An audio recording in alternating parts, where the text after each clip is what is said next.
Baik, teman-teman selamat siang semuanya.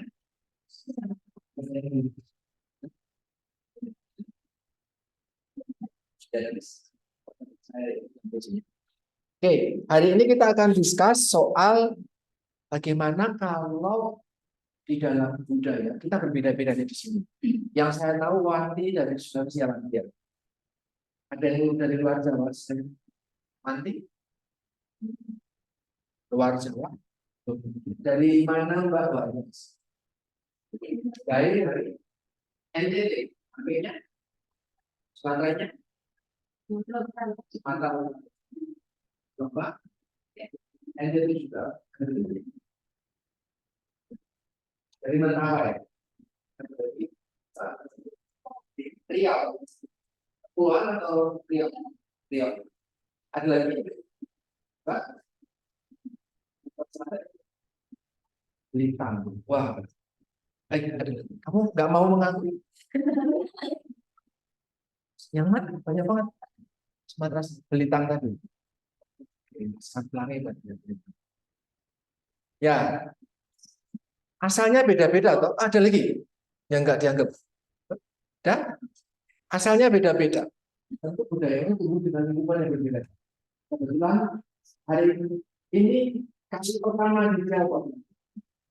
Buat teman-teman yang di luar, yang pertama, oh nama ini, oh sudah. Tapi yang teman-teman yang lain kali pertama, aku termasuk. Ada beberapa yang mungkin shock. Kok orang ini kayak gini gitu?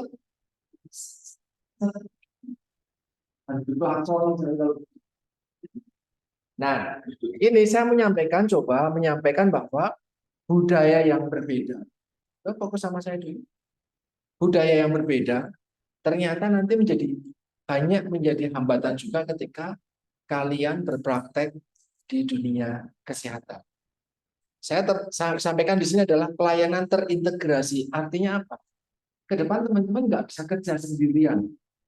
Oh, gizi menangani pasien sendirian. Dari awal pasien itu masuk sampai pasien itu keluar, kamu nggak ngomong sama tenaga kesehatan lain itu nggak bisa lagi. Sekarang ada namanya konsepnya PCC, Patient Centered Care. Jadi pelayanan yang dipusatkan sama pasien. Pasiennya Mbak ini. Saya sebagai dietitian ngapain? Mbak sebagai dokter ngapain? Mbak sebagai perawat ngapain? Mbak sebagai farmasi ngapain? Fokusnya sama dia, oke? Dan di dalam melakukan kegiatan pelayanan asuhan masing-masing tadi, kita saling kolaborasi. Jadi nggak bisa ngomong, nggak bisa kerja sendirian lagi. Konsepnya PCC, fokusnya sama pasien. Satu, yang kedua adalah IPC, interprofesional kolaborasi. Jadi kolaborasi antar personal kesehatan, profesional kesehatan. Jadi profesional dokter, perawat, gizi, dan farmasi, mungkin tenaga kesehatan yang lain kerja sama bareng buat nangani satu pasien yang sama. Nangkep ya konsepnya ya. Nah, kerja sama bareng, saya bakal kerja bareng Wanti, saya bakal kerja bareng kali, saya bakal kerja bareng dari luar Jawa dan mungkin punya pengalaman atau budaya yang berbeda dengan saya. Apakah mudah komunikasi langsung dengan mereka kerja bareng? Ritme kerjanya mungkin beda. Saya kalau kerja Wanti kalau kerja nanti yang lain. Tapi kan pasiennya satu, nggak mungkin lah saya nunggu Wanti dan yang. Nah, itulah di sini. Hari ini kita akan belajar tentang ada berbagai macam budaya yang orang-orang tadi terlibat di dalam pelayanan terintegrasi.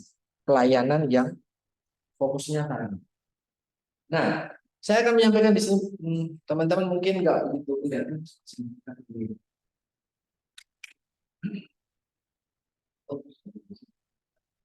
Semoga bisa lebih. Di sini tertulis bahwa apa sih budaya, pengertian budaya. Teman-teman nanti bisa discuss apa sih pengertian budaya. Di sini ada pola yang dipelajari. Kenapa dipelajari?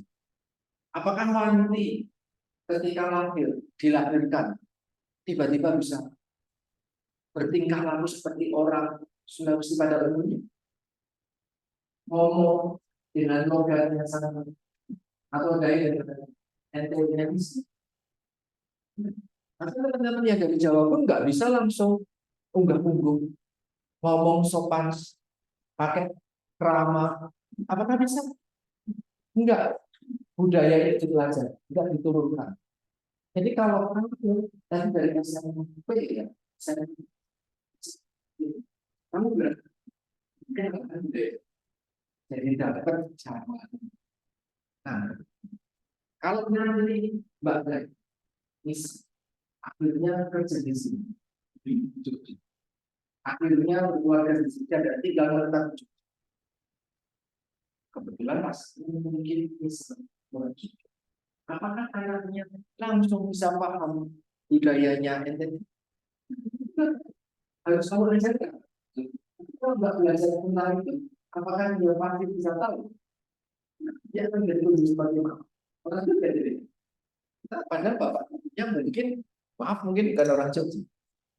Nah, tapi ya, jadi budaya tidak bisa diturunkan, tapi dia dipelajari. So di sini pola yang dipelajari dan dibagikan. Nah, itu belajarnya tentang apa ya? Mungkin lewat kelompok usia, teman-teman mainnya sama. Kalau kalian main sama sekolah saya, mungkin budayanya dalam tanda kutip berbeda. Oh, kami kalau melakukan sesuatu kayak gini, teman-teman punya kebiasaan berbeda. Ya, ada kelompok etnis, kelompok sosial, kelompok usia dan yang lain. Budaya itu nggak cuman, saya nggak ngambil contoh pakaian bahasa, no, nggak sesimpel itu. Ya, jadi saya mengambil gambar budaya itu bukan bicara tentang pakaian saja, makanan saja, itu sebagai part of budaya ya, tapi bukan cuma itu. Bagaimana kita berpikir ternyata juga menjadi budaya. Orang Jawa terkenalnya kalau ngomong apa langsung underboy. Apa yang kamu kenal Mbak? Dari Blitar. Kalau orang Jawa, kamu kan sejak SMA. Kamu kenal orang Jogja. Bagaimana menurutmu orang Jogja dalam kalau kamu mengatakan sesuatu?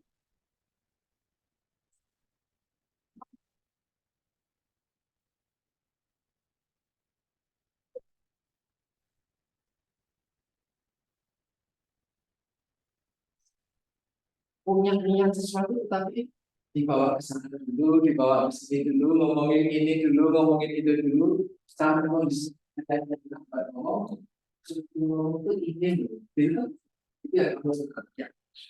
Akhirnya cara berpikirnya seperti mempengaruhi. Tapi ketika teman-teman melihat di tempat lain, misalnya nanti kalian bekerja di kota besar, misal seperti Jakarta, apakah masih seperti itu? Kelamaan toh kamu tuh, wis gendang mau ngomong apa? Jangan dibawa ke sana, bawa ke sini. Maumu apa? The point aja. Misalkan, nangkep ya. Dan kita yang tumbuh di tempat seperti ini, budaya seperti ini, pindah ke kota besar seperti itu bisa berubah nggak? Nah, lingkungannya kayak gitu. Nah, di sini sampai nanti kalau saya teknis dan semua karakteristik itu nilai-nilai juga itu akan menjadi satu bagian dari budaya. Nah, di Indonesia itu ada budaya yang jelek dalam tanda kutip. Ketika pekerjaan-pekerjaan yang sifatnya mengandalkan tenaga, misalnya di pinggir jalan, tukang sapu, tukang sampah, itu di Indonesia kita punya stigma value-nya rendah, bibit bobotnya rendah. Oke. Tapi kalau pekerjaannya kantoran, PNS, bajunya rapi dan yang lain, value-nya tinggi. Ya ya, di kita masih kayak gitu. Tapi kalau pengalaman saya waktu di luar, teman-teman saya kami ambil pekerjaan bersampingan, bersihin kloset di MRT, bersihin sampah-sampah di stasiun. Dan itu pekerjaan yang oke, nggak bikin malu. Tapi kalau itu dilakukan di Indonesia mungkin nanti sarjana misi tidak menempuh tidak bekerja sesuai posisinya itu jualan sarjana ini jualan es. Misalnya. Nah kalau itu apa salahnya jualan es? Akan mungkin bayarannya income-nya bisa lebih gede daripada seorang sarjana yang bekerja di bidang bisa. Nah, di kita ada value yang berbeda dengan budaya di tempat lain. Kita kalau ketemu orang asing, mengglorifikasi mereka. Kita ketemu orang dari luar negeri, pasti orang kaya, orang hebat, sehingga kita kagum. Tapi ketika sama teman sendiri, keluarga sendiri, atau sekitar sendiri, tidak. Bahkan mungkin teman-teman ketika gaul di tempat lain, meminimalkan obrolan dalam bahasa Jawa. Ketika tidak di sini. Kalau ngomong sama bahasa Jawa, malu, medok, tangkap ya. Mendingan saya pakai bahasa Inggris atau pakai bahasa Indonesia, suaranya di bawah.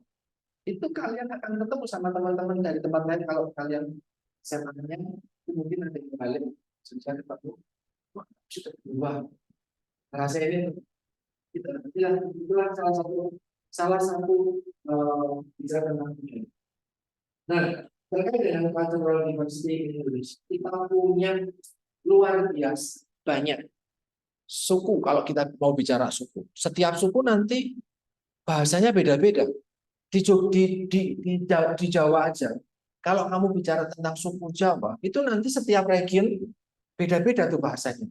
Saya kebetulan lagi praktek, teman saya ada yang dari Semarang, ada yang dari Blitar, Jawa Timur, kebetulan sekolahnya, kuliahnya kemarin di Malang, ada yang dari Purwokerto dan Purbalingga.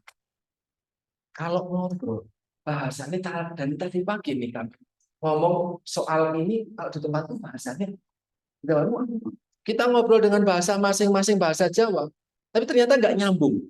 Ini dari tadi terus Pak, ini harus dicari. Nggak nyambung. Terus yang benar apa? Nah, tinggal kami berlima. Dan itu istilahnya mati lampu. Wah, di tempatmu apa? Di tempatmu apa? Oh, salah tuh bahasa Jawa nih. Yang benar ini gitu. Oke, nah ini saking banyaknya bahasa. Nah, di sini pulau aja sampai 17.000. Maaf, ini provinsinya bukan lagi 34 ya. Sudah 38. Ya, Papua sudah dipecah lagi lah. Ada beberapa provinsi lagi di Papua dan Maluku.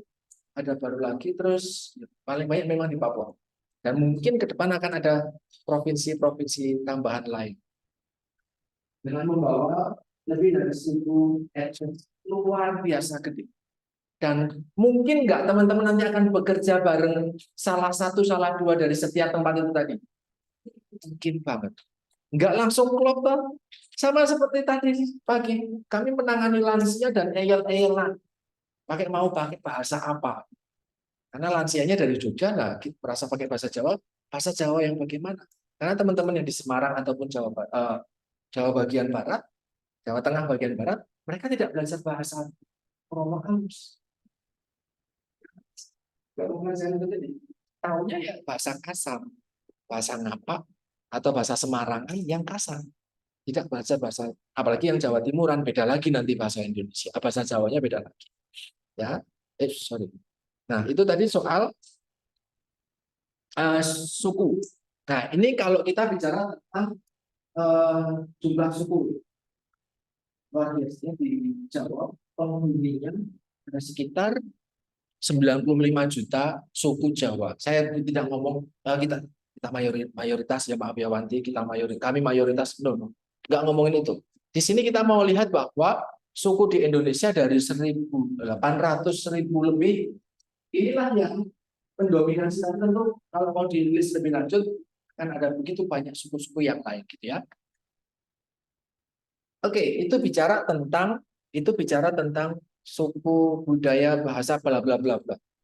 Sekarang kita bicara tentang kesehatan. Ini hasil riset terbaru di Indonesia. Survei kesehatan Indonesia baru 2 minggu lalu terbit. Memang tahun 2023, tetapi terbitnya 2024. Jadi ini masih benar-benar baru. Kita bisa lihat bahwa ternyata kalau mau bicara tentang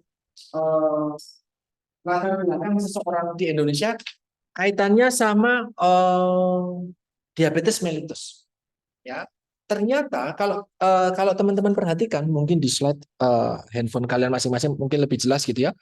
Ternyata di sini disampaikan bahwa prevalensi diabetes di kota itu 2,7%, di desa 1,5%. Di ekonomi paling rendah 1,2%, di ekonomi paling tinggi artinya kelompok-kelompok golongan ekonomi tertinggi 3% di Indonesia. Ya, dengan sekolah dan yang lain seperti ini, usia seperti ini. Ini adalah fakta kesehatan khusus untuk diabetes di Indonesia terbaru. Ya, ternyata beda-beda. Ada pekerjaan berbeda. Ada pekerjaan yang berbeda, ternyata kejadian diabetes kejadian diabetes di apa maksudnya itu adalah yang itu terkait sama demografi, terkait karakteristik masyarakat Indonesia. Tapi kalau mau terkait sama provinsi ini yang terjadi. Ternyata orang diabetes kalau di Indonesia, secara umum di Indonesia, prevalensinya itu adalah sekitar 2,2%. Kalian lihat di Papua Pegunungan, ini provinsi terbaru ya, ada 38. Di Provinsi Papua Pegunungan 0,2% prevalensinya. Maka sedikit kan orang diabetes di sana tuh. Mungkin kehidupannya masih bersih, masih terjaga. Beli gula harus naik gunung, misal gitu. Jauh, aktivitasnya mungkin juga pola makannya juga bagus, masih bagus. Ya kan? Tapi kalian lihat di Jogja 3,6. Padahal Indonesia aja 2,2. So kita lebih daripada angka nasional, kita lebih banyak 3,6%. Luar biasa. Paling di atasnya lagi ada Jakarta. Hampir 4% prevalensinya. Luar biasa tuh. Nah, kalau kita bicara tentang provinsi ini kan berarti kita nggak jauh-jauh bicara tentang suku juga tuh. Kebiasaan mereka, pola makan mereka dan yang lain. Oke? Artinya apa? Kok bisa sih ada health disparities, ada kondisi yang berbeda-beda antar wilayah provinsi bicara tentang penyakit yang sama. Kok bisa seperti itu? Ternyata ada bicara tentang ketidakseimbangan. Apa ketidakseimbangan? Misal, ini bicaranya diabetes ya. Misal, kalau bicara yang lain misalnya stunting, gizi buruk. Di Jogja ada nggak? Ada. Di luar Jawa ada nggak? Banyak. Semakin ke timur, makin banyak. Kok bisa? Ada ketidakseimbangan di sini. Kok bisa ketidakseimbang? Oh, kalau di Jogja, mau beli makan apa-apa dekat. Kalau di sana, mau beli makan, harus berburu dulu. Harus ke nelayan dulu misal. Karena mungkin penjual tidak semudah ditemukan di sini. Misal, harga mungkin lebih mahal. Akses mungkin lebih sedikit. Kalau mau ya mungkin di kota yang lebih besar, tapi tempat-tempat yang tidak menjadi kota, administrasinya. Ada Paskes di sana, rumah sakit di sana, ada posyandu di NTT, ada posyandu, satu desa atau satu RW atau RT sendiri. Satu RW ada posyandunya, ada nakesnya, tenaga kesehatannya ada. Kamu dari kota mana, Mbak? Dari ND. Itu termasuk kota besar, kabupaten. Tapi kalau di tempat-tempat lain, apakah serupa kondisinya mungkin? Mungkin nggak. Di sana masih ada kebiasaan-kebiasaan juga yang tidak mengarah ke kesehatan, misal, oh yang penting minum lah, air air air mengalir, saya nggak tahu ya, tapi mungkin air lebih mudah didapat, misal. Apakah harus dimasak atau enggak, kurang tahu, misal seperti itu. Makanan mungkin makanan minim pengolahan, risiko infeksi dan yang lain. Ya, tenaga gizi 80-90% terpusat di Jawa. Di luar masih sangat sedikit. Jadi ya banyak sekali ketidakseimbangan sistem kesehatan, administratif, birokrasi dan ini yang membuat orang banyak sekali. Nah, diabetes kok paling banyak malah di kota besar gitu tuh. Nah, mungkin jajanan-jajanan, makanan-makanan, teh 2.500 dapat segayung. 2.000 sampai 3.000 itu kan sampai minumnya kalau bisa dibagi 2 atau bagi 3 kan gitu. Luar biasa. Sedangkan kalau di mall untuk ukuran kecil aja mungkin sudah 8.000, 10.000 lebih. Ini 2.500, 3.000. Kenapa? Bagaimana nggak diabetes? Ya kan? Ini di Twitter semalam dalam 2 hari 3 hari ini lagi ribut banyak anak muda yang kena diabetes dan hipertensi di usia muda. Kenapa? Ya itu tadi jajanan-jajanan seperti itu. Luar biasa panas, sekaligus. Ini zaman nyata. Beberapa bulan lalu, 1 tahun, 2 tahun lalu, zamannya kopi tuh. Pegawai-pegawai, teman-teman saya kalau beli kopi, 1 liter. Pernah beli kopi 1 liter. Karena harganya lebih murah. 100-an ribu. 1 liter. Dan itu minumnya sedikit-sedikit. Oh, pagi minum dituang, masukin kulkas di kantor. Pernah beli 1 liter, bener-bener 1 liter kopi, kopi susu dan yang lain. Bener-bener 1 liter. Dan itu bisa diminum mungkin sendiri atau berdua. Dan itu bukan menjadi kebiasaan yang cuma sekali seminggu sebulan, tapi setiap hari. Sekarang eranya geser ke es. Ya tuh, sampai banyak laporan bagaimana bikin teh yang enak tuh. Kalian kalau ngikutin dan gulanya berapa, kalian bisa tahu sendiri. Yang bisa bikin seger kan itu es yang dingin sama gulanya manis. Nah, ini saya diskusikan. Saya minta teman-teman mungkin 1-2 bisa menyampaikan pendapat atau pengalaman. Pengalaman di keluargamu, pengalaman mungkin yang kamu dengar dari teman, atau mungkin justru kalian sendiri. Pernahkah kalian mengalami diskriminasi?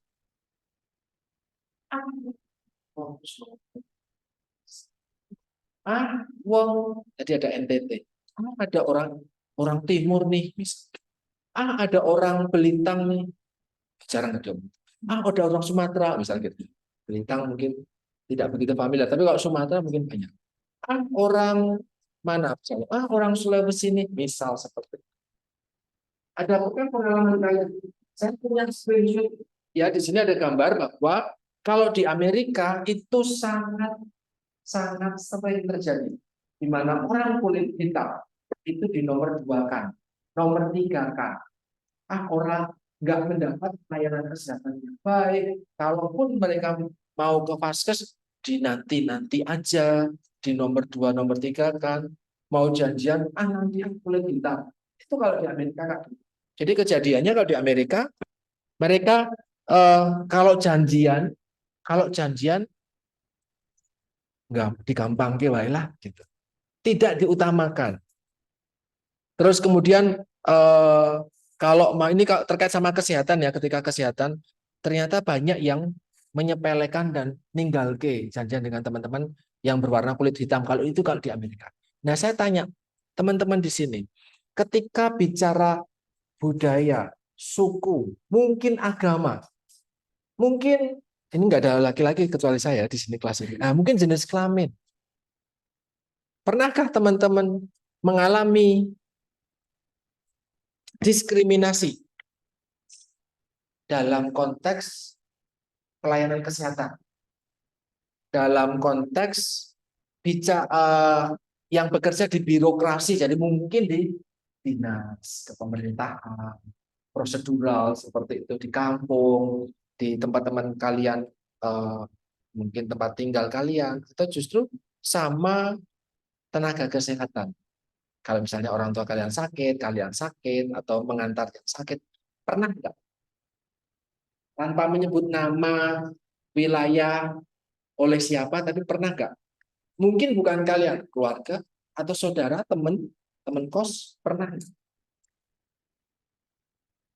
Tidak dilayani sebagaimana seharusnya hanya karena kalian perempuan, hanya karena kalian beragama X, hanya karena kalian bersuku bangsa X, hanya karena kalian, maaf, ekonominya rendah ke bawah.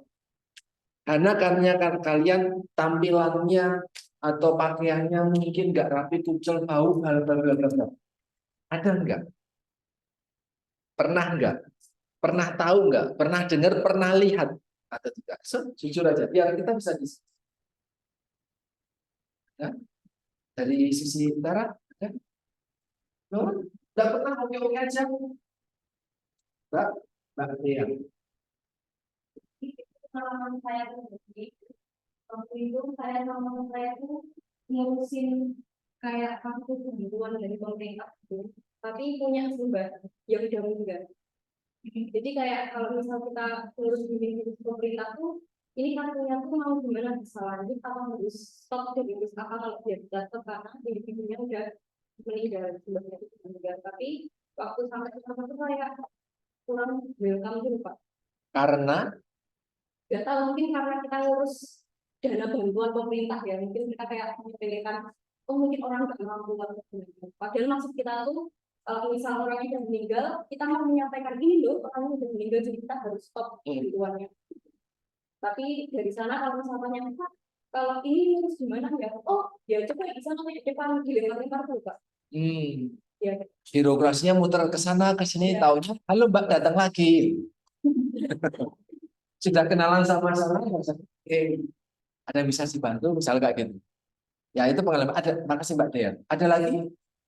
Hah? Tessa.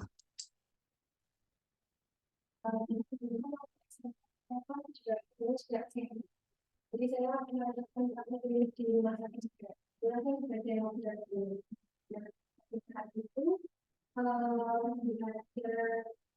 kayak pemeriksaan kesehatan dia kemudian masih punya tugas sama yang dan kalau di rumah sakit tempat saya itu saya praktikum itu tuh yang didahulukan pasti yang BPJS yang BPJS yang didahulukan untuk dilayani. Iya.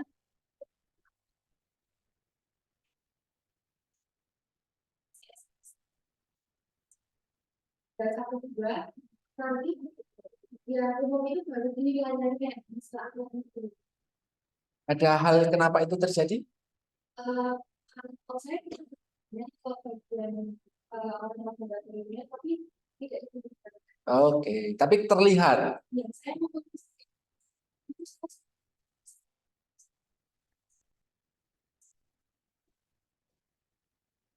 Kalau memang disampaikan yang BPJS dulu ya Dek, gitu. Baru yang umum gitu. Oh,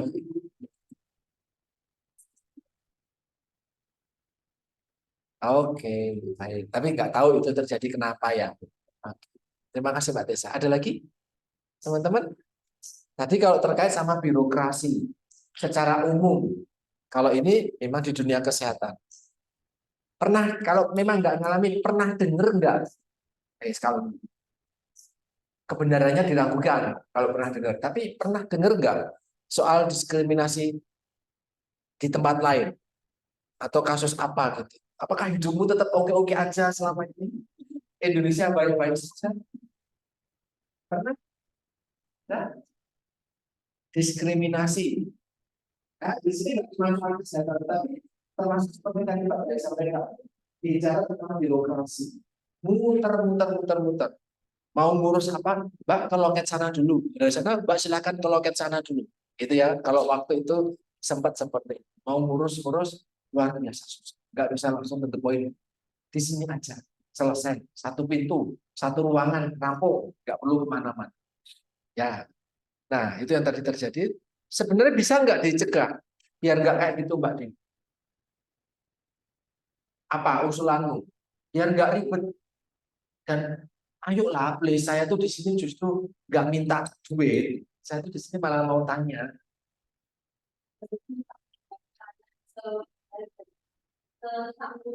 mungkin memang baliknya pikiran orang lain kalau misal kita ada orang yang misal datang untuk meminta layanan pun juga yang lebih baik jadi memang harus terbaca sih pikiran Nanti dari orangnya gitu ya. Kalau dari Mbak Tessa, tadi sebenarnya bisa di saya nggak peduli BPJS dulu. Kalau menurutmu ya, kita kan nggak tahu alasannya. Tapi kalau menurutmu, ya harusnya jangan BPJS atau umum mana yang duluan, tapi mungkin antri berdasarkan urutan kayak atau apa kayak. Kalau menurutmu Apa yang bisa diperbaiki?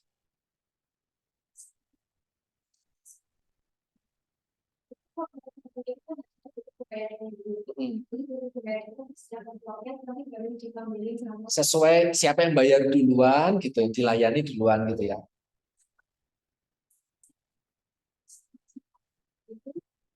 Kebetulan pas ada pemeriksaan yang lansia itu kok di kelompok yang bekerja sendiri terus yang kamu sendiri jadi yang berbeda itu yang bekerja nanti ada bekerja itu kok ada di situ tapi yang mungkin bisa jadi kayak aku tapi yang aku di depan lah berani Padahal sudah selesai, sudah bayar, bahkan mandiri gitu ya. Justru kalau di tempat lain mungkin pengalamannya sebaliknya ya. Biasanya sebaliknya ya. Yang umum karena bayar kok kita makan lebih dihalus. Kalau perlu dikasih teh dan yang lain. Nah, tapi malah di tempatnya desa malah sebaliknya. Lu contoh berarti tuh. Tapi ya nggak ngerti alasannya apa, kita tidak perlu berasumsi kenapa gitu ya. Tetapi menurut pandangan Tessa saat itu nggak fair karena berapanya yang oke. Ya, maka kalau di stikers kita belajarnya kayak gambar itu yang mungkin nanti membedakan. Jadi promosi stikers itu yang akan membedakan tenaga kesehatan lulusan stikers ketika nanti bekerja. Itu ketika saya tanya sama teman-teman yang dirawat di rumah sakit atau ketika sama teman-teman yang bekerja di rumah sakit, ternyata akan ada beda ketika ketemu kerja bareng yang lulusan stikers yang non stikers. Stikers kita belajar seperti yang tadi Pak biasa. Mindsetnya lupa. Kita belajar tingkat walaupun teman-teman nggak nggak secara rutin belajar banget tentang ikatan orang, tetapi budaya di sini pada akhirnya diterapkan ke kalian masing-masing, nampak diterapkan ke kalian masing-masing. Paham ya? Jadi lingkungan hidup di stikers ini pada akhirnya menjadi pola hidup teman-teman. Jadi ketika kalian nanti lulus mentas dari sini, bekerja dan ketemu orang, orang tuh ternyata melihatnya memang beda. Selain itu udah ya, itu nanti tadi Pak dia sampaikan dan memang dari perubahan dari orang, dan itu nggak bisa disuruh. Ya, buat lebih lebih humanis lagi lah, buat lebih positif thinking lah kalau mau ketemu orang itu kan berdasarkan omongan dan teguran. Tapi budaya di sana mungkin nggak mengajarkan seperti itu. Yang nggak di Stikas kita belajar seperti itu. Inilah slide berikutnya. Kenapa yang tadi disampaikan Mbak Dia itu penting? Ternyata pendidikan atau edukasi terkait dengan lintas budaya itu dibutuhkan. Kalau kita bekerja, kuncinya adalah kamu paham bahwa orang Indonesia Timur itu tipikalnya seperti ini. Kamu harusnya paham ketika bicara dengan teman-teman dari Sumatera, nadanya mungkin keras, tapi mereka bukan marah, bukan membentak, tapi memang cara berbicaranya seperti itu. Kamu belajar bekerja bersama teman-teman dari Jawa, dari Jogja, mereka ngomongnya memang ke sana sini, tapi bukan berarti nggak serius. Mereka memang slow living, tapi bukan berarti nggak niat. Nangkep ya? Jadi ternyata pemahaman terkait dengan lintas budaya itu menjadi kunci penting untuk menurunkan adanya perbedaan masing-masing di wilayah-wilayah di Indonesia. Banyak. Nah, belajarnya tentang apa? Edukasinya tentang apa? Yang pertama, coba kalau sensitif itu bicara tentang sikap. Kalau kamu ngomong sama teman-teman yang misalnya yang dari Jawa, ada yang di mayoritas dari Jawa ya. Oke kah kalau kalian nanti bekerja di luar Jawa? Hari ini ada lowongan di IKN. Hari ini ada lowongan di IKN, saya share ke grup alumni. Mau dapat rumah? Mau? Lihat Mbak Wanti. Dia ditawari rumah di IKN. Kamu aja kuliah dari jauh-jauh ke sini, oke. Mereka ditawari bekerja di IKN, nggak ada yang mau. Gajinya oke tinggi, karena di ibu kota negara. dapat rumah, dapat fasilitas mewah, aneh.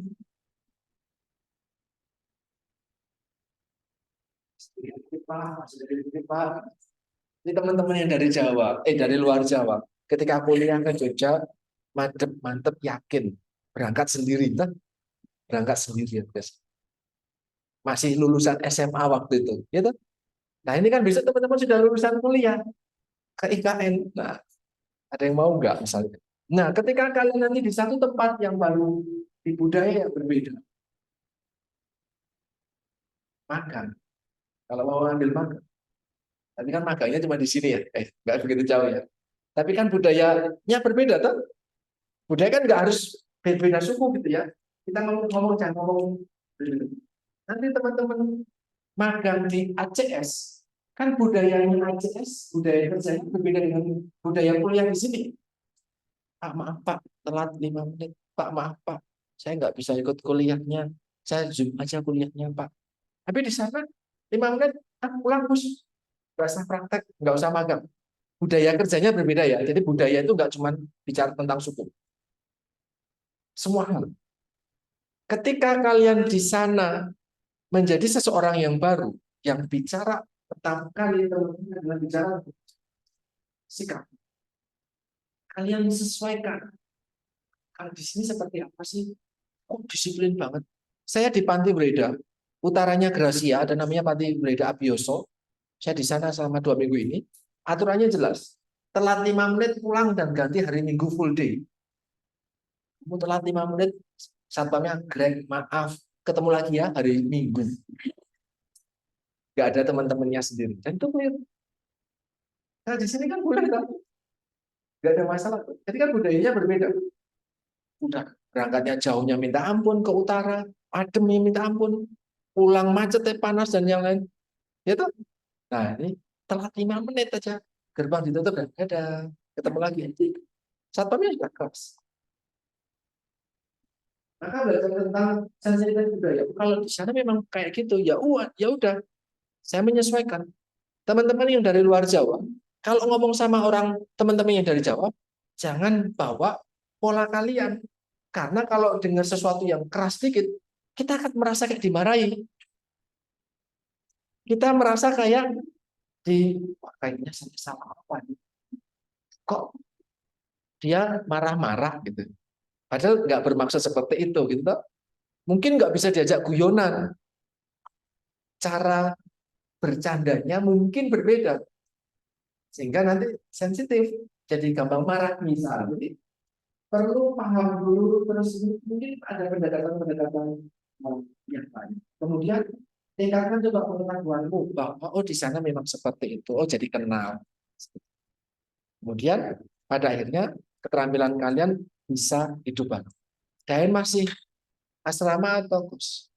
Masih asrama. Kalau asrama mah banyak teman-teman dari timur. Banyak yang satu budaya, banyak yang satu kebiasaan. Tapi kalau ngekos kan terus beda toh. Mbak Dain itu kalau saya perhatikan misalnya nggak, kalau keluar rumah nggak pakai sandal, nggak pakai sepatu. Ternyata teman-temannya semuanya kayak gitu, terus bikin stigma. Oh, kalau dari wilayahnya Mbak Den pasti nggak pakai sandal, pasti nggak pakai sepatu. Seakan-akan gitu misal. Wah, kalau nyuci baju sebulan sekali, kalau nyuci banyaknya minta ampun misal. Teman-teman yang lain juga ternyata sama, bikin stigma. Ini saya ambil contoh, maaf ya Mbak Den. Tapi kalau serupa ya nggak apa-apa ya. Ternyata sama gitu. Kok bisa tahu gitu ya Pak? Ya kan kamu di kan saya jadi tahu. Timurnya kan di belakang tempat makan. Kan cerita. Nah, enggak, tapi itu. Enggak, ternyata enggak paham guyonan saya. Sakit hati. Ini salah apa yang dibilangnya Pak? Hampir 2 tahun enggak ketemu, sekali ketemu jadi contoh terus misalnya. Itu nangkep ya, ini budaya kita beda nih. Seakan-akan seperti itu. Ya, maka kalau memang ketemu yang seperti itu, saya tahu kamu marah, kan jadi nggak guyonan kayak gitu lagi. Nangkep tak? Nah, itu budaya kita belajar seperti itu. Nah, ini ada model-model bagaimana biar kita bisa lebih bekerja dengan baik, menghargai dan menerima orang-orang yang memang budayanya memang berbeda dengan kita. So clear, teman-teman. Saya harap nanti Wanti, Daen, dan teman-teman lain balik kampung sana, bekerja di sana. Jangan bekerja di Jogja lagi, bekerja di sana. Nanti kalian akan dianggap berbeda. Kenapa? Oh ini loh lulusan Jogja. Oh ini loh lulusan setempat, lulusan lokal sama lulusan Jogja. Padahal kamu orang lokal situ juga. Itu kemarin ada teman yang dari mana ya? Bimbingan saya itu dari Kalimantan Barat tapi bukan Pontianak. Kok main semalam naik mobil atau naik bus dari Pontianak. Nah itu kamu bayangin lah, semalam kendaraan itu jalan. Nah, sejauh itulah rumahnya dia dari kota Pontianak Kalimantan Barat. Dia bilang sekarang saya bekerja di dapur gizi, kembali di dapur gizi, dan teman-teman saya kagum karena ternyata ada banyak perbedaan. Tapi dia jadi kritis. Oh kayak gini, oh kayak gini, oh kayak gini, oh kayak gini, oh kayak gini, oh kayak gini. Beda dengan budaya teman-teman yang bekerja sekarang. Kenapa? Karena dia 4 tahun di sini, nggak ada keluar. Misalnya seperti itu. Nah, ternyata budaya bisa berubah. Nah, bagaimana biar nggak bermasalah? Isinya nggak komplain. Saya masih ingat betul, nangis balik. Saya masih ingat betul ketika ketika saya pulang dari Poso. Saya di sini di Indonesia, isinya cuma ngomel dan menggerutu. Yang saya gerutukan adalah orang kalau habis makan, misalnya di McD misalnya atau di KFC misalnya, habis makan apa yang kalian lakukan? Tinggal, nek di Eropa nggak kayak gitu.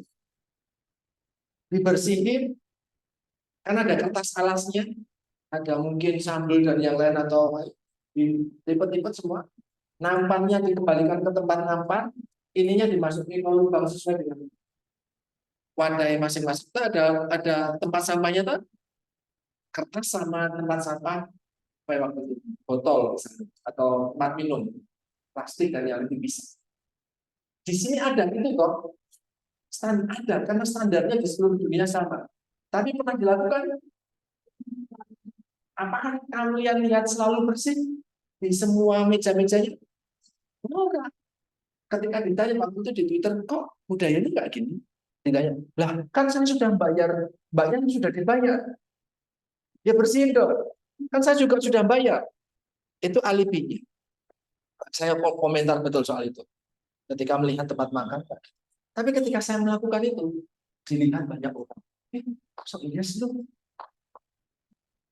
Makan misalnya, ya saya kembalikan. Ada nama-nama sendiri di pojokan itu biasanya. Di tempat saus dan yang lain biasanya di bawahnya atau di dekatnya. Terus kemudian nyebrang sembarangan. Nah, kan saya tadinya juga orang Indonesia toh, yang nyebrang sembarangan toh. Tapi karena kena budaya yang nyebrang sembarangan adalah sebuah dosa aib, ketika orang lihat nyebrang sembarangan, Indonesia itu. Padahal saya juga orang Indonesia. Nah, kamu ada budaya yang berbeda tadi. Saya isinya cuma ngomel, wah macet. Ternyata parkir sembarangan atau apapun itu. Jadi ya menjadi menjadi culture shock ketika harus kembali sana Indonesia gitu. Nggak ada yang benar, seakan-akan kemarin kayak gitu. Tapi habis itu balik ya saya kembali seperti mereka. Ya, untuk beberapa halnya. Tapi yang lain masih tetap saya jaga. Nah, ternyata teman-teman bagaimana biar bisa punya kompetensi budaya yang baik, kerja yang baik, lintas budaya. Nanti teman-teman bakal bekerja bareng dengan Mbak Wanti, Mbak Dai dari aneka macam budaya. Ini hal yang bisa dilatih. Jadi awareness dengan budaya masing-masing, kemudian ada bagaimana komunikasi lintas budaya. Ada di salah satu unit tertentu yang tidak mau ngobrol sama mbaknya karena kamu dari suku lain dan kalau saya ngomong sama kamu, kamu responnya nggak enak. Itu ada. Dan saya nggak mau kerja bareng sama kamu. Itu ada. Itu nggak jauh dari kita. Ada. Saking nggak sukanya. Karena kalau ngobrol sama kamu, wah, gampang tersinggung, wah, marah, wah, nggak bisa dijak guyon, wah, orangnya apa, harus segera, saknyet gitu, minta harus segera dilakukan, misal. Itu ada. Jadi kita jadi nggak punya kepekaan, nah, akhirnya jadi nggak bisa berkolaborasi.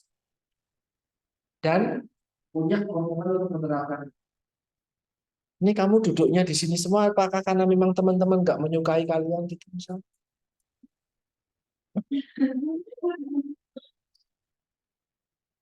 Kalau di kalau itu tadi di tempat kerja. Dulu ketika saya kuliah ada. Jadi saya ini satu orang ya mau mata kuliah apapun di ruang manapun di bawah ataupun di sini, dimanapun ketika webinar manapun.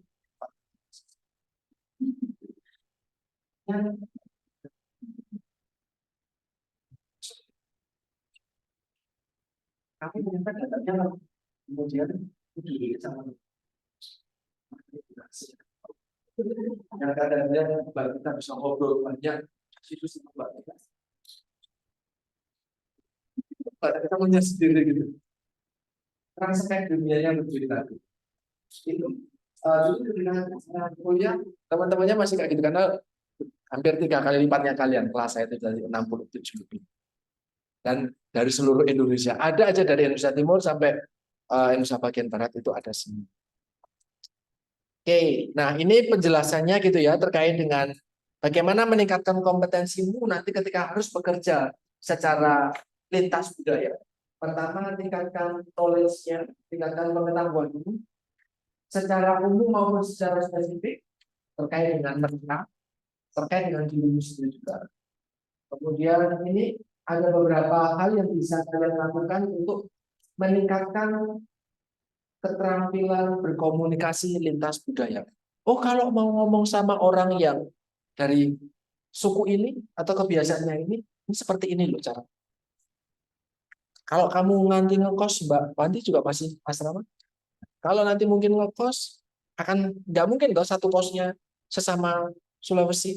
Nggak mungkin dong satu kosnya sesama dari NTT misal. Kalau Mbak di depan ngekos atau asrama? Masih ngekos. Nah, apakah kosnya isinya NTT semua atau Indonesia Timur semua? Enggak. Banyak toh.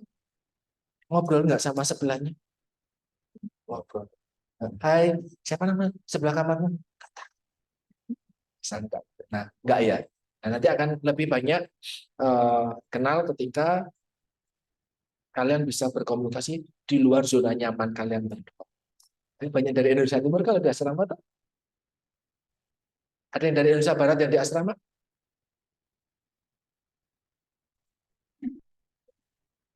Oh, Jawa mah. Kamu kalau masih asrama aneh. Indonesia Sumatera, Kalimantan ada ya kalau di asrama ada ya. Kemarin saya mewawancarai mahasiswa dari Talaut. Mana itu? Kayaknya masuk gizi. Itu lebih dekat dengan Filipina dibandingkan dengan kita. Jauhnya minta ampun utara sana itu. Sulawesi Utara masuk utara lagi. Sulawesi lor-lor. Nah, jauh-jauh dari Talaut. Saya tanya, ada saudara di Jogja? Enggak. Tahu Jogja dari mana? Tahu Stika dari mana? Dari web, dari Instagram. Terus ada temanmu yang berangkat ke sini bareng? Enggak ada. Tahu nanti tinggal di sini sama siapa? Enggak tahu. Pernah ke Jogja? Ke Jawa aja, kamu keluar dari Talaut aja belum pernah. Tapi bisa bayangin ya, jalan kaki sedikit sudah ada Indomaret di sana mungkin jauh, minta ampun nggak ada Indomaret. Akan berbeda kan nanti kita nggak tahu. Semoga survive. Ya. Nah, kemudian setelah pengetahuan sikap, ayolah refleksi. Jangan-jangan teman-teman ditolak atau jangan-jangan teman-teman merasa asing di kelompoknya. Ketika Mbak minta ke sebelah, ke bawah, ke belakang, atau bahkan mungkin melompati baris imajinari itu, garis imajinari ke sini, temanku gitu ya. Temanku di sana ya, biasanya di sini. Ayo temanku. Coba self refleksi. Coba dilihat diri kalian sendiri. Coba kalian bisa meningkatkan awareness kalian ke orang yang di sekitar kalian. Ya, saya nggak mau kalau ketemu teman-teman dari Indonesia bagian A karena mereka kayak gini. Ya, nanti kalau teman-teman gaulnya lebih banyak, saya yakin kalian punya stereotip tersendiri. Wah, kalau sama mereka nggak akan kena tilang, nggak akan pakai helm, nggak akan sepion mungkin kebalik. Nangkep ya? Ya saya omongin. Kalau nangkep berarti kalian punya stereotip yang sama dengan saya. Atau omongan saya ini juga menjadi stereotip kalian. Tahu? Wah, kalau di Jogja nggak akan kena tilang. Terobos lampu merah, diamin aja. Nggak pakai helm, mungkin plat nomor juga masih hitam, ya kan hitam. Plat nomor masih hitam. Mungkin juga sobek dan yang lain, wes 12 wae lah misalnya. Nangkep apa yang saya omongin? Oke, teman-teman yang nangkep sama omongan saya, kalian punya stereotip itu. Hilangkan stereotip itu. Karena kalau kalian dan saya masih punya stereotip jelek seperti itu menutup diri buat kita gabung sama mereka. Kenal deket, bahkan bekerja sama mereka. Nggak mau ah. Mereka kan kayak gini, enggak. Nah, itu dihilangkan. Ya, kalian tadi yang ketawa, maka asumsinya saya, tanpa saya menyebutkan banyak hal, kalian punya stereotip itu. Nah, itu diminimalkan. Karena stereotip. Terus kemudian, ya belajar untuk memulai apa namanya komunikasi ataupun juga berhubungan dengan mereka. Teman-teman, dengan pengalaman keluar dari zona nyaman, Mbak Wanti, saya ambil contoh kamu sekarang bukan Dai. Nyaman nggak kamu ketika hari-hari pertama dari Sulawesi ke Jogja untuk pertama kalinya? Padahal di asrama yang isinya perempuan semua tuh, nyaman nggak? Nggak, nggak terlalu nyaman. Kalau sekarang sudah lebih baik, sudah nyaman. Nggak usah pulang ya, tapi nah, tapi di sini ternyata pengalaman keluar, bermigrasi, berpindah dari zona nyaman ternyata bisa membantu mereka sikap yang baik. Ya, terus kemudian ya mungkin teman-teman justru menjadi fasih. Sudah bisa bahasa Jawa, Mbak? Belum. Mbak Dayan bisa bahasa Jawa? Aku kue gitu tuh. Yang tahu cuma bahasa yang khas terminal gitu. Yang kasar-kasar tahu tapi ya. Teman-teman nanti kenapa harus belajar bahasa? Pasien kalian nggak bisa milih siapa kalian. Kalian juga nggak bisa milih siapa pasien kalian nanti ketika kalian berpraktik. Ya kan? Dan kalau di gizi, itu kan yang dilakukan adalah ngomong. Ngasih tahu makanan lah, ngasih tahu cara ngurangin ini, ngurangin itu. Dan nggak bisa pakai tulisan, Mbah, baca. Kan nggak bisa. Kan mau nggak mau dijak ngomong. Mbahnya nggak bisa pakai bahasa Jawa, so teman-teman belajar pakai bahasa Jawa. Tapi nggak bisa dipaksain, kamu tumbuh usiamu mayoritas karena tumbuh di Sulawesi, bukan tumbuh di Jogja, kamu baru 2 tahun, 3 tahun misalnya. Belum bisa familiar bahasa lokal sih. Coba belajar bahasa lokal sih. Kalau nggak bisa pakai belajar bahasa lokal sini, mungkin ajak teman yang bisa berbahasa lokal sini. Kalau kalian nanti menghadapi pasien, atau kalau kalian dengan tenaga kesehatan yang lain. Jadi biar nggak slack. Saya kasih contoh tadi pagi. Seharian itu kami hanya berdebat bicara tentang bahasa Jawanya mati lampu yang benar itu apa. Terus bagaimana cara ngomong sama lansia. Karena lansianya ya hanya bisa bahasa Jawa saja. Karena lansianya memang sudah sepuh-sepuh banget. Monggo Mbak, saking pundi Mbak. Nah teman-teman yang lain, Mas Dian itu ngomong apa?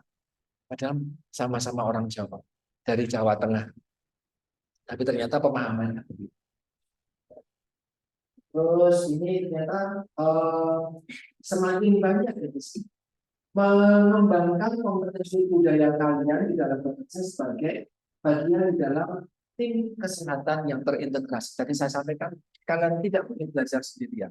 Dan besok kalau kalian ada yang mau magang dulu, saya coba angkat tangan. Yang mungkin tertarik, ya ada ketertarikan walaupun mungkin belum full. Masih butuh dukungan moral, doa-doa, dan yang lain. Ada yang tertarik? Satu, dua, tiga. Kamu nggak ikut angkat itu satu baris. Satu, dua, tiga, empat. Oh, banyak. Ada satu, dua, oh banyak. Nah ini kan grup Jawa nih, non Jawa nih, ya. Nah teman-teman silakan nanti kalian akan ketemu orang yang budayanya berbeda. So belajar banyak dari situ. Apakah hari pertama akan menjadi sesuatu yang menyamankan? Enggak, jelas toh. Dan dari awal sampai sekarang di asrama toh, tiba-tiba kamu diusir sama Bu Il. Tidak boleh lagi. Kalian ada di ruangan sini. Kalian yang pergi atau saya yang resign. Misal, kan kamu nggak mau teman-temanmu jangan booking dari aja yang pergi. Hanya kamu harus pergi ke kos di tempat lain. Apakah kamu akan nyaman di kos tersebut langsung nyaman? Belum tentu. Kamu nggak nyaman, teman-teman di sekitarmu juga sopo to kuwi. Siapa sih? Bisa tangkap ya. Akan ada ketidaknyamanan dan itu wajar. Nah, silakan teman-teman nanti bisa belajar tadi, belajar, terus mungkin sikap sama skillnya diperbaiki. Ya, nanti kalian akan diterima, kalian juga akan menerima.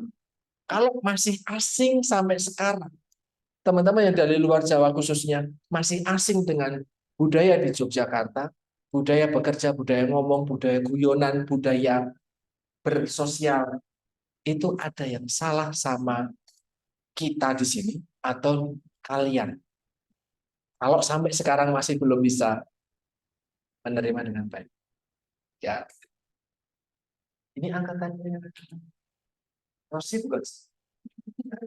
Tahu ya berarti tak? Oh, nggak mau kerja bareng waktu itu katanya. Oh, nggak mau kerja kelompok bareng. Oh, kalau sini kayak gini, oh kayak gini, kayak gini, kayak gini, sehingga nggak cocok misalnya. Nah itu kalau nggak cocok, yang salah siapa?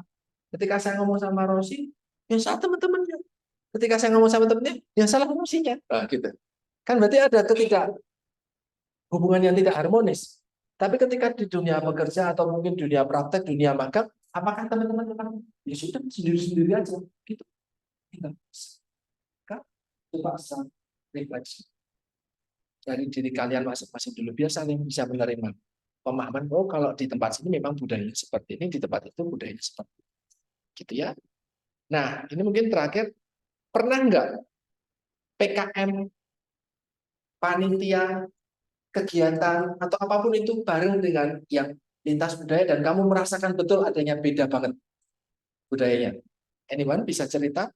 Beda banget. Satu tim kegiatan bersama, seminar bersama, mengadakan seminar bareng, mengadakan PKM, pengabdian bareng, kegiatan organisasi bareng, yang budayanya beda banget sama kalian. Yuk, kalian merasa, duh, kok ini ya? Ada yang bisa cerita satu atau dua sebelum kita tutup? Saya ada konsultasi beberapa. Ya, ini Pak.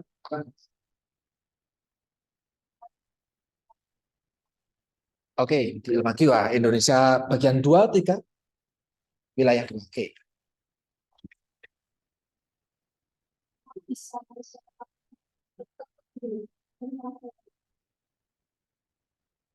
Berarti ada yang harus diperbaiki dari dirimu sendiri.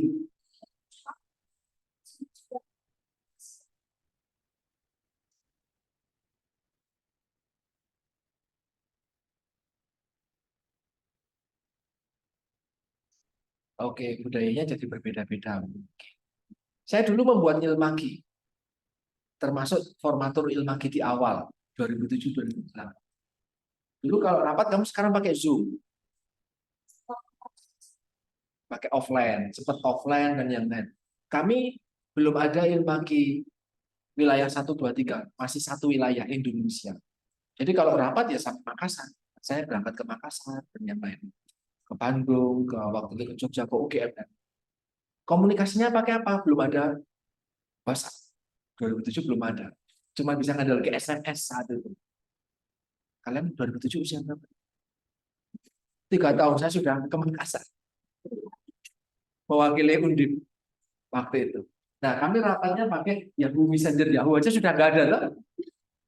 Yahoo sudah nggak ada tuh. Kami pakai itu. YM-an. YM itu kan modelnya kayak grup chat. Tinggal nanti di link ini dan di invite. Kami rapatnya itu. Pernah ketemu sama ini? Enggak. Pernah ketemu sama ini? Enggak. Cuman tahu kalau dia nulis seperti apa, namanya siapa tahu. Tapi ketemu, oh seperti ini orangnya. Dan mayoritas sekarang dari dosen UGM, dosen-dosen. Kami kenal dia, mereka sudah sejak belasan tahun.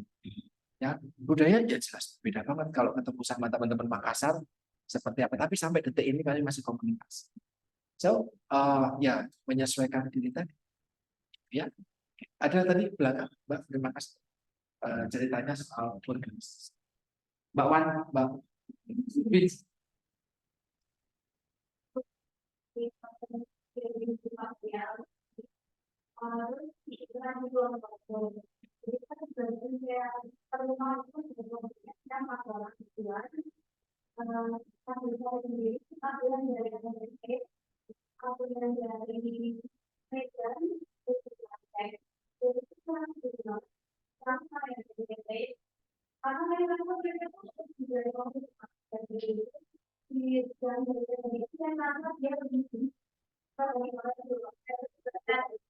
Kayaknya bisa banget itu.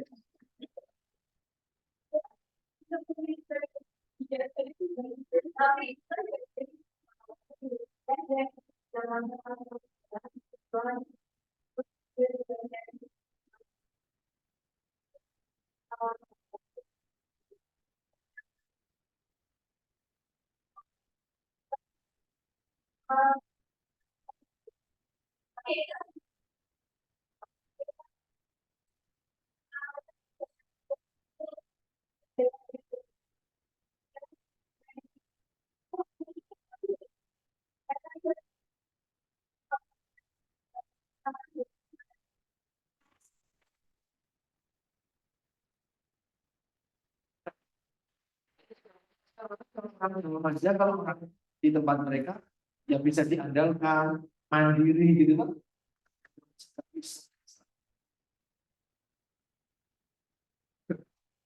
Oke, tapi pengalaman kalian berdua berkomunikasi, berorganisasi dengan lintas budaya seperti tadi, budaya nggak cuma suku dan yang lain ya, budaya kerja, budaya pola berpikir, cara ngomong itu termasuk budaya.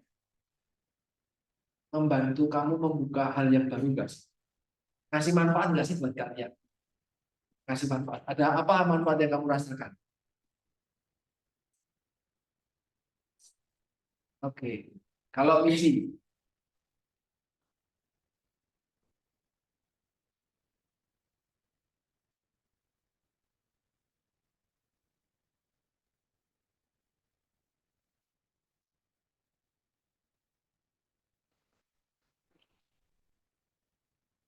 kalau kita tertutup, mau menyampaikan pendapat membujuk dulu. Ya Pak, tapi kalau suruh ngomong, mungkin tidak mau show off. Kalau teman-teman yang jujur, saya tahu. Nah, jadi bisa dapat, jadi bisa belajar tentang bagaimana menyampaikan pendapat. Mungkin juga menyampaikan perasaan kalau aku saya marah, aku saya nggak suka. Kalau kita kan dipendam, ngomongin di belakang. Ya, jeleknya orang Jawa bagian selatan nggak gitu. Ya saya nggak, iya saya nggak suka. Gitu. Ya nggak apa-apa, tapi di belakang ya ngomongin nggak selesai. Ya itu jeleknya kita. Tapi kalau teman-teman yang dari luar Jawa, enggak. Kalau memang nggak suka, ya saya tegur. Nggak suka, ya saya akan sampaikan clear, no bad feeling. Itu bagusnya mereka. Tapi bagus juga subjektif ya. Tapi nggak ada ngomongan belakang. Oke,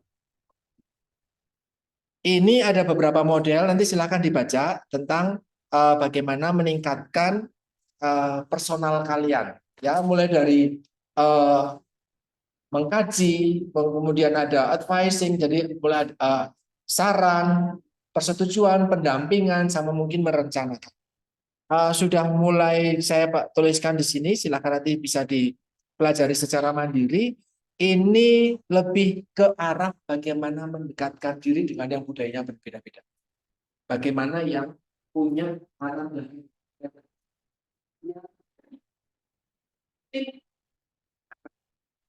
kerja bareng itu nggak kerja diri dengan latar belakang yang kebiasaan dan semuanya berbeda-beda. Ini adalah 5 cara untuk semuanya itu ya. Dan ada beberapa contoh kalimat bentuk komunikasinya seperti apa.